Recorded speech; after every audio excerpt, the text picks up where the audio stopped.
Spoiler warning. Saw X just came out. Well, it came out a few days ago, and I was pretty excited. And by pretty excited, I mean I structured my attention around it in a non-creepy way. I mean, ignoring the social media rollout, which was incredibly invasive and silly, composed of multiple inapplicable and exclusive cross-promotions that inhibited my anticipation of the movie just a little bit. Jumpin', them boys up to something. They just smell like... All the info that was officially released about Saw X through the trailer and the interviews were all pointing to great things. An early release date, the longest movie in the series, an actual, legit excuse to bring John Kramer back, combined with how they were touting the movie's story would be more of a character study of Jigsaw. I thought they were setting the bar really high. Because outside of Saw 6 and maybe hints of Spiral... Boo! Get off the stage!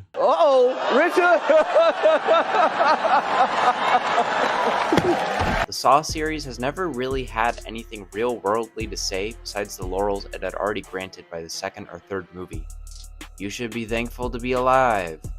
Most people are so ungrateful to be alive.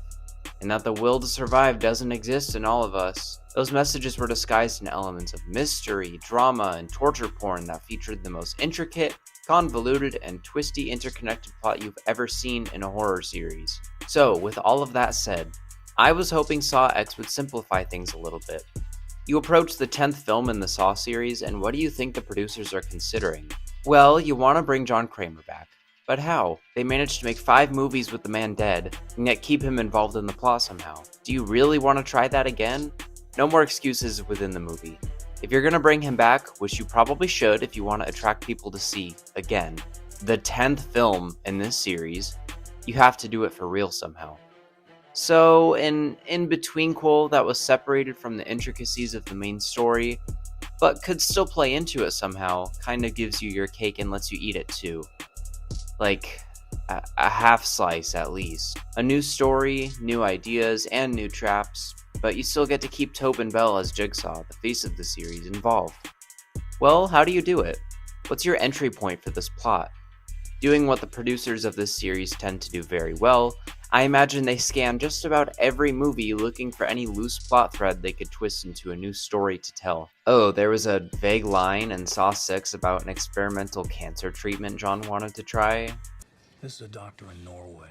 He's got a 30 to 40% success rate with gene therapy. He injects what he calls suicide genes into cancerous tumor cells. Sure, let's do that. And I'm actually okay with all of that. Giving Tobin Bell more of the spotlight and making where his character is at that point in the timeline the anchor of the entire movie is a great idea, and bringing Amanda back is awesome too.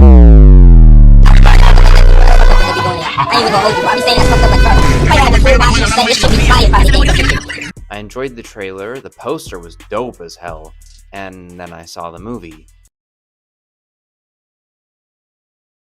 Nah, I'm just playing. I'm gonna boil this review down to the elements that are both important to the series and important to me viewing it critically. Story, writing, characters and cast, traps, and the ending, and some miscellaneous notes at the end. But to sum it up now, I think Saw X is an incredibly solid entry in the series, and has a lot of elements that elevate it above much of the rest of the films, but still suffers from inadequate pacing and a final act that struggles to capture the gravity that most finales in the series captured so effortlessly. Story. With Saw X, like I said, I think the goal here was to strike a balance between interconnection and separation.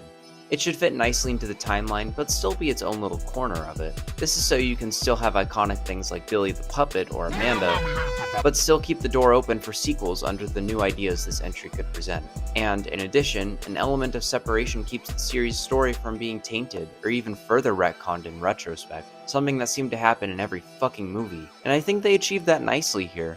Though I will say that I think X is a little too disconnected from the rest of the series, but I understand why it kind of had to be that way. If you're not seriously into the overarching story of the series, then what is there here for you in these movies? That's right, the fucking traps. That's what the masses want, and that's where the money is. But if you're gonna go back into the main timeline we haven't visited since 2010, I think the fans who are actually into the story deserve more than just some cool traps. You could get away with surface level ideas like that in those original movies, especially the likes of 5 and 7. But things are very different now, and horror movies with something more human to them can do very well. Look at Hereditary or Get Out, two recent horror movies with a bit of intelligence that made lasting impacts on the genre. I'm not saying Saw has to be smart. It never was, and it doesn't need to be. Don't confuse the convoluted story with intelligence. But if you're gonna dip your toes into the old lake again, there should be something waiting in the water this time. And luckily, they caught wind of this when making this movie. The spotlight is on John Kramer. Not Jigsaw, really, but John Kramer. You get a very good sense of him and his principles in the original series, but here you find him in an interesting place. He's still burgeoning as the Jigsaw killer, and the weight of his cancer is driving him to desperate places. Call it odd that they decided to do a story focused on John Kramer, and not the usual suspects this series is known for, like police procedurals, victims with secrets, and the drama that comes with upholding a sadistic empire. It's odd that we focus on John Kramer the man. It's odd that we focus on the lengths he'll go to keep on living. And it's odd that we see the mysterious and enigmatic Jigsaw approach his victims so casually, showing his face and body to them in full, instead of using his puppet on a screen. It's all odd, but it's incredibly welcomed. I can't tell you how refreshing it was to see Tobin Bell in what seems like a new prime for him. I can talk about my thoughts on the cast later, but Bell seriously shines brighter in this film than any of the others before, and that performance is the core of this story. If we were going to go back in time in the series, then I think the only way we could do that and make it work is by doing this. Writing. So, piggybacking on the idea that Saw has never been a very intelligent series, I don't think the writing has ever felt that elevated either. And again, I don't think this is necessarily an issue. When you can accept simple ideas in films like Fast and Furious or Me and More Star Wars, you find that there's a lot to take from movies that try to be entertaining. And that's what Saw is. They never try to present some complex idea that will leave the audience debating or theorizing for years to come. Besides one question, that is Jigsaw a hero or a villain? And I'm going to touch on that again later. This is the only thing I found this series really toys with back and forth on, and that conflict is given a rather meta element in X. The story hinges around John's vulnerability. That idea is the anchor of everything, from where he goes, to what he says, to what other characters say and are forced to do. And I think moments like John and Amanda's private conversations in the control room illustrate this sense of futility to John's situation. Until the ending, this is a movie about degrading from cancer. You can see it reflected in the way John speaks to the victims, unleashing a level of anger he's never really demonstrated before, but inside he's a soft and fragile man. That side of him is reflected when he speaks to Amanda. For the first time in a while in this series, I think the writing reflects something stronger than many other entries in the Saw series have. Besides 3, which to me felt like the only real attention they gave to John's vulnerability and character work throughout the series, all of the main series movies have presented him as this incredibly calm, calculated mastermind that's capable of anticipating every possible outcome to his machinations. But finally, we see that omnipotence shattered. Sort of. And I guess that's a criticism, that the idea of John's vulnerability isn't delivered to conclusion by the movie's end.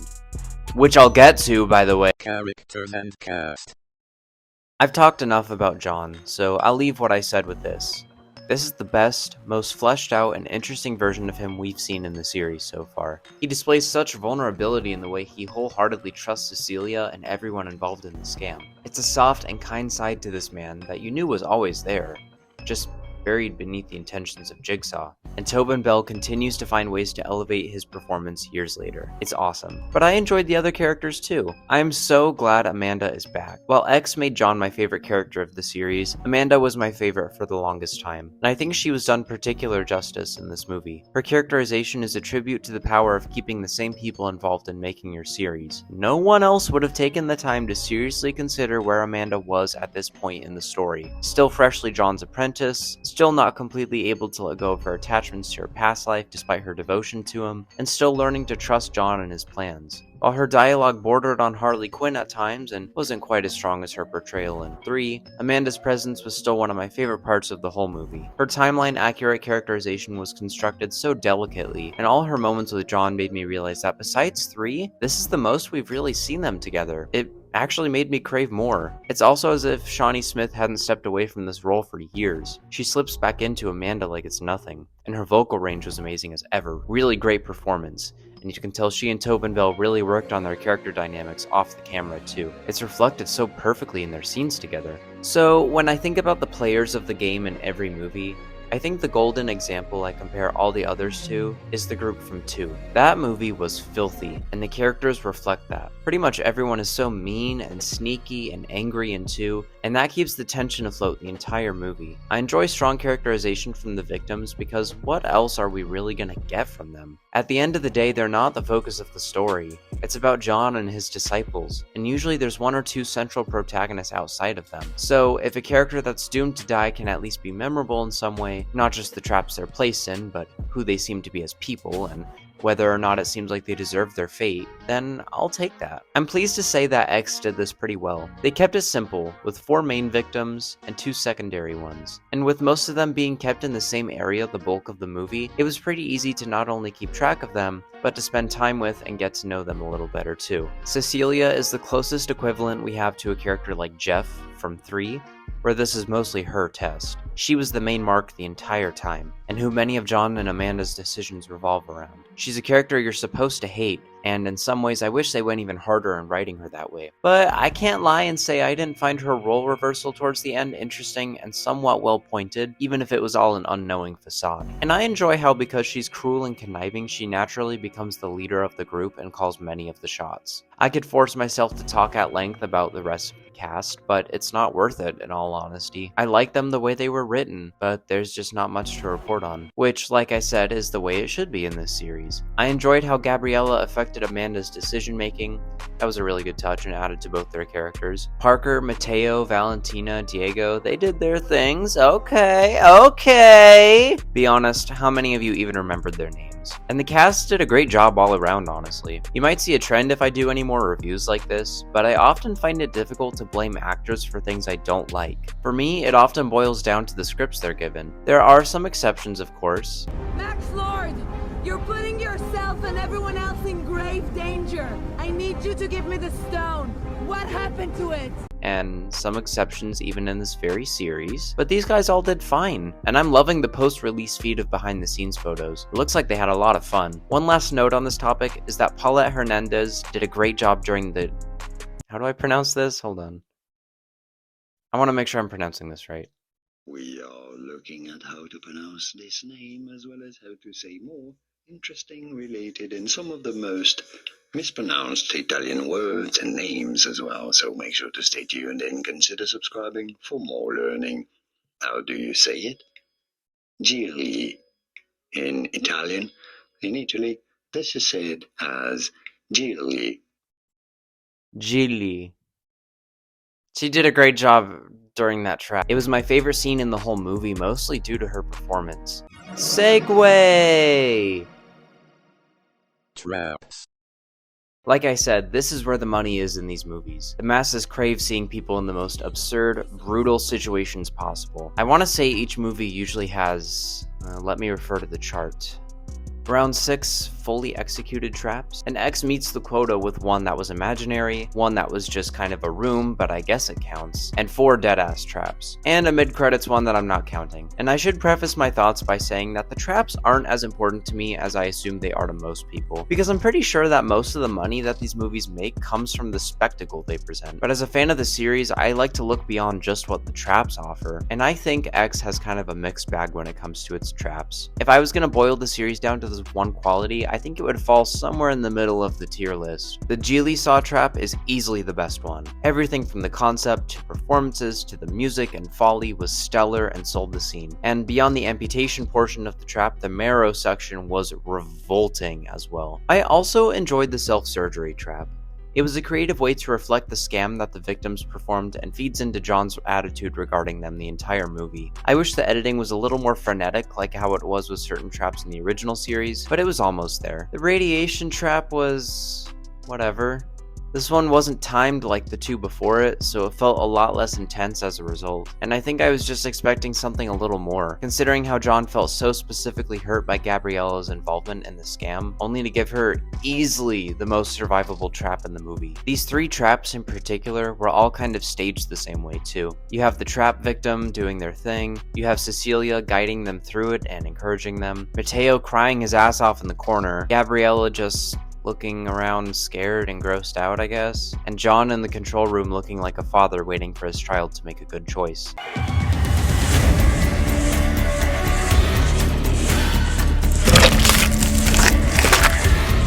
Come on, go faster!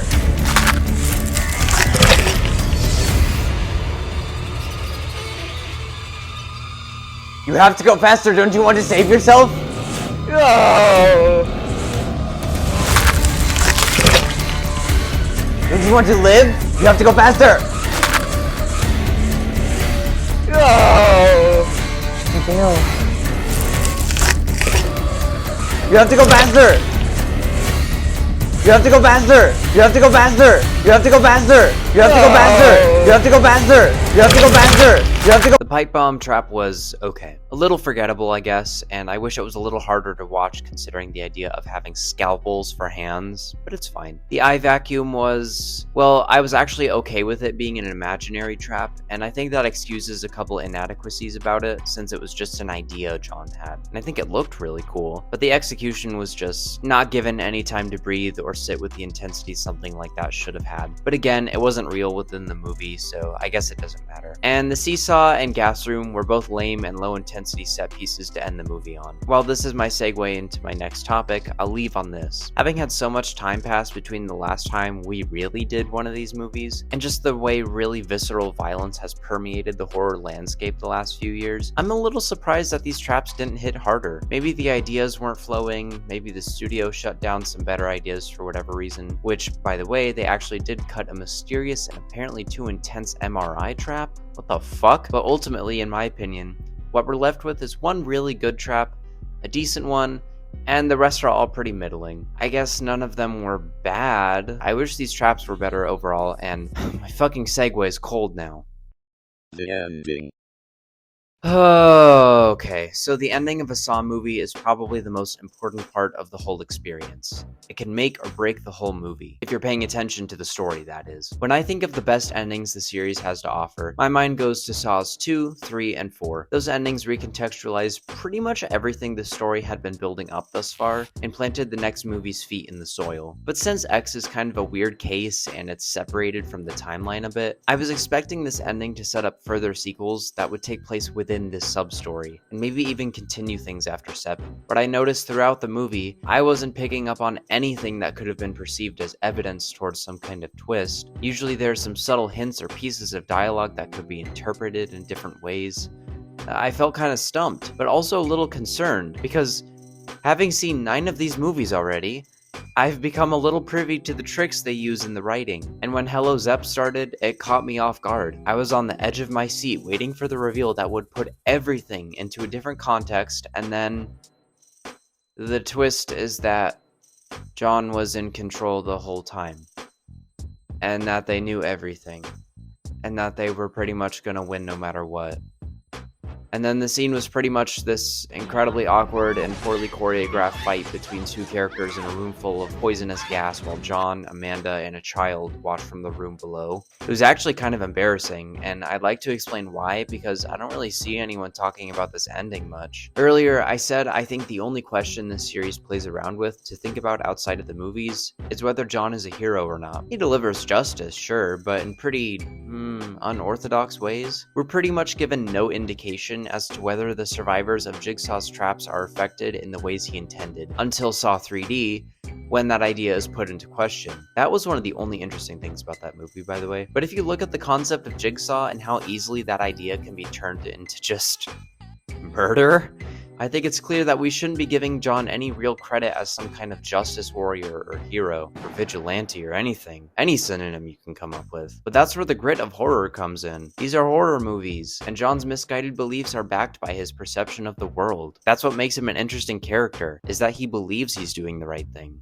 Sort of, at least. So the way he finishes the game with Cecilia and Parker, he makes sure to let them and the audience know that this was all for them. They were behind everything and were the ones who committed the crimes that ended everyone up in the factory for the game. So I guess I'm confused on why, no matter which trap they ended up in between the blood seesaw and the gas room, that one of them would get to live pretty much no matter what. If these two were the most evil of the bunch according to John, you'd think their chances of redemption or self-realization would be pretty slim. I think one of the previous victims would have a much better chance of finding some kind of life after all of this. But how come John chooses to let one of the two most cruel people behind this operation live? If they escape unscathed, they're just gonna be up to some bullshit again later. This is all based on John's logic of building this game around them too.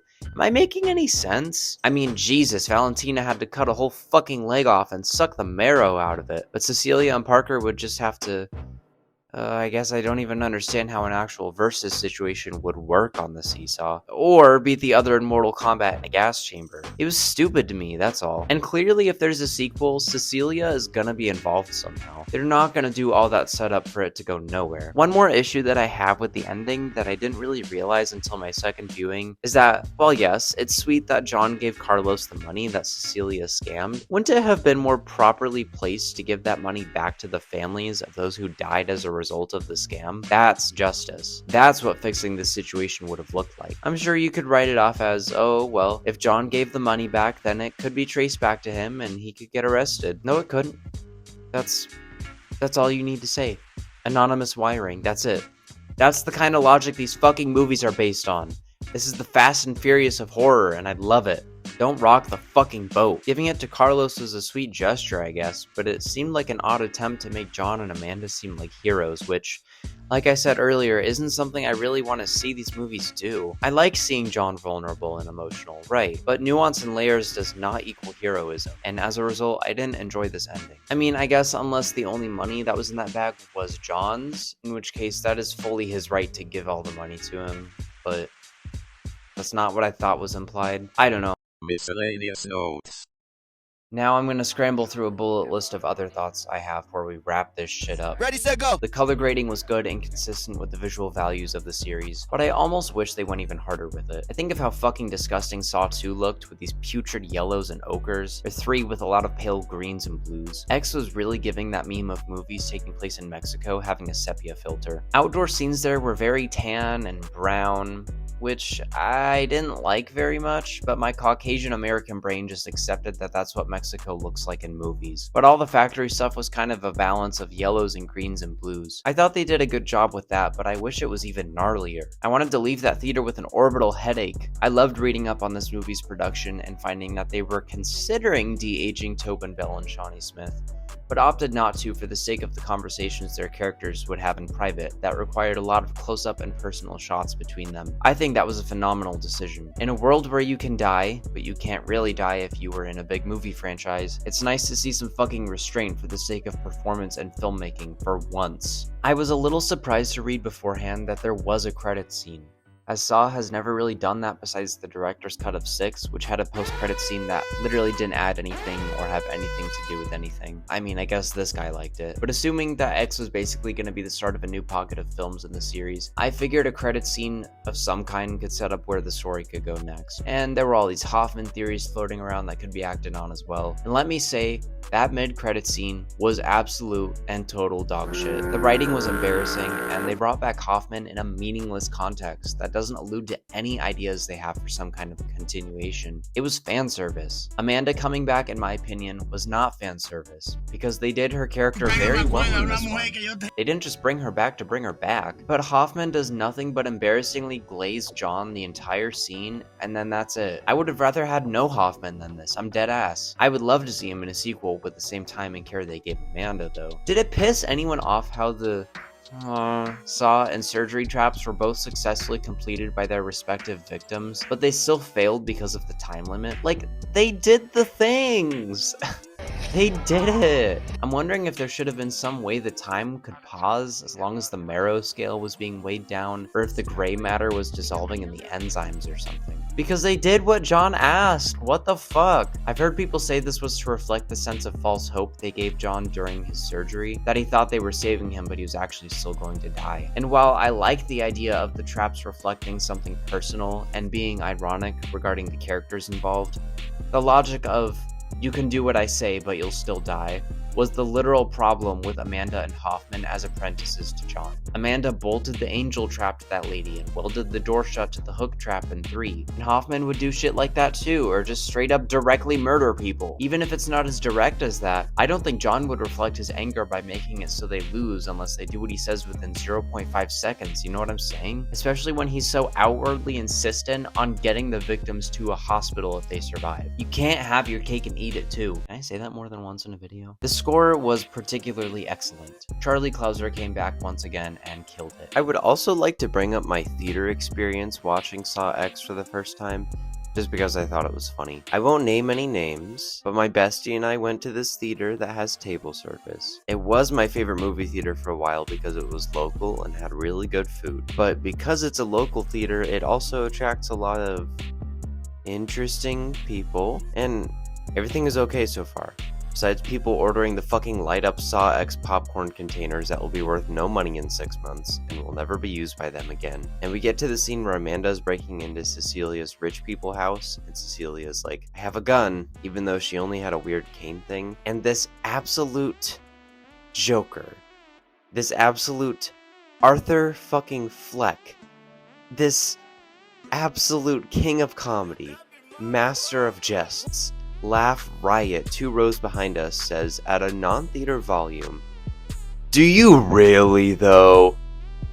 Which somehow got laughs from the people around us. My friend and I looked at each other like, and when the brief distance chuckles died down, the same man proceeded to say the following: "You're Mr. Stickman or something."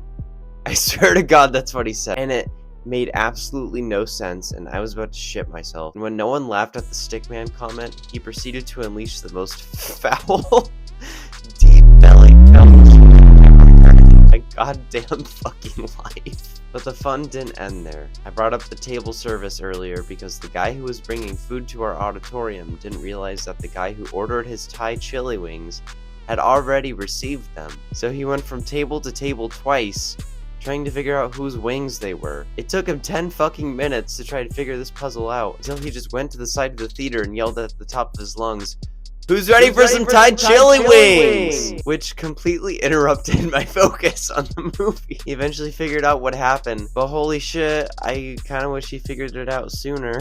And I think that's gonna wrap us up for today.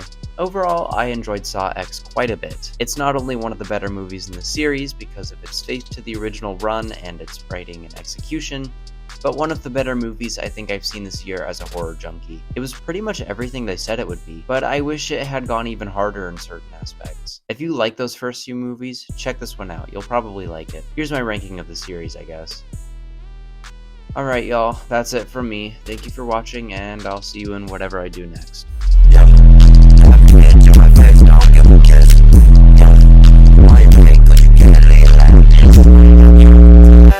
Know that I am blessed, yeah. Counting on my cake, getting all them checks, yeah. Pull up in a ride, I'm just trying to flex, yeah. Why you wanna hate? You do it the best, I'm a